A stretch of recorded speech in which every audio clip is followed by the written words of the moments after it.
नमस्कार, मैं हूं दीपिका और चलिए बुलेटिन की शुरुआत करते हैं इस वक्त की बड़ी और अहम खबर के साथ। भोपाल से जहां पे सड़क को सुधारने का काम शुरू हो चुका है।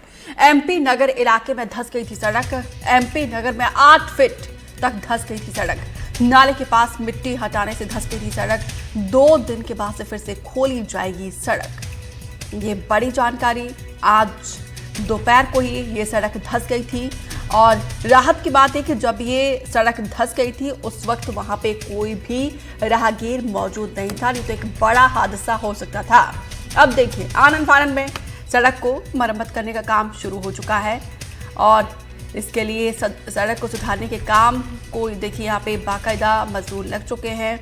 यहाँ पे सड़क को दुरुस्त करने की कोशिश की जा रही है। एमपी नगर इलाके में करीब सड़क धंसने से 8 फीट तक ये गड्ढा हो गया था। नाले के पास मिट्टी हटाने से धंस गई थी सड़क। 2 दिन के बाद से फिर से खोली जाएगी ये सड़क। 2 दिन का वक्त लगेगा इस सड़क को पूरी तरीके से ठीक करने के लिए और अब देखिए मरम्मत का काम शुरू हो चुका है। भोपाल के एमपी नगर इलाके में धंसी हुई सड़क को सुधारने का काम शुरू कर दिया गया है।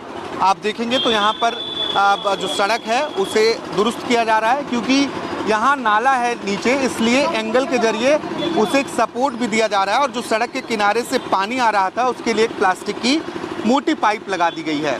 आज देर रात तक ये जो पुल है वो पहले की तरह, माफ़ कीजिएगा, सड़क जो है वो पहले की तरह बन जाएगा और 2 दिन बाद लोग इसका इस्तेमाल भी कर पाएंगे जैसे पहले कर रहे थे।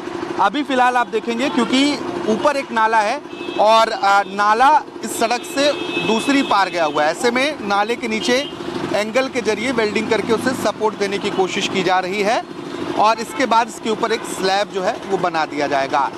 आज सुबह से लगातार बारिश हो रही थी और लगातार बारिश के चलते अचानक से ये सड़क धंस गई, क्योंकि ये बहुत व्यस्ततम रोड है। हर घंटे हज़ारों लोग यहाँ से निकलते हैं। चेतक ब्रिज से उतरते ही जो रोड बोर्ड ऑफिस की तरफ जाती है ये उससे कनेक्ट करती है और जैसा कि अधिकारियों ने ये भी बताया कि बहुत पुरानी रोड होने के चलते ये धंसी है और धंसने का मेन कारण ये है कि जो फुटपाथ है, फुटपाथ और नाले के बीच का जो गैप है, वहाँ से जो रोड कनेक्ट कर रही थी वहाँ मिट्टी पूरी तरीके से भरभरा के गिर गई और देखते देखते इतना बड़ा गड्ढा हो गया। हालांकि गनीमत ये रही कि कोई व्यक्ति इस हादसे का शिकार नहीं हुआ। गड्ढा जिस तरीके से बड़ा आपको दिखाई दे रहा है, यहाँ पूरी की पूरी एक कार जा सकती है अंदर तक। हालांकि समय रहते एसडीएम मौके पर पहुंचे और संबंधित विभाग यानी कि पीडब्ल्यूडी विभाग को इस बात से अवगत कराया गया और अब इसके रिपेयरिंग का काम चल रहा है। तो उम्मीद है कि 2 दिन बाद लोग इस जगह को इस्तेमाल कर पाएंगे। फिलहाल अभी यहाँ पर बैरिकेड्स लगाकर लोगों को आने जाने से, आसपास आने जाने से रोक दिया गया है ताकि किसी तरीके का हादसा ना हो। भोपाल से कैमरा पर्सन राजू बातम के साथ आकाश द्विवेदी।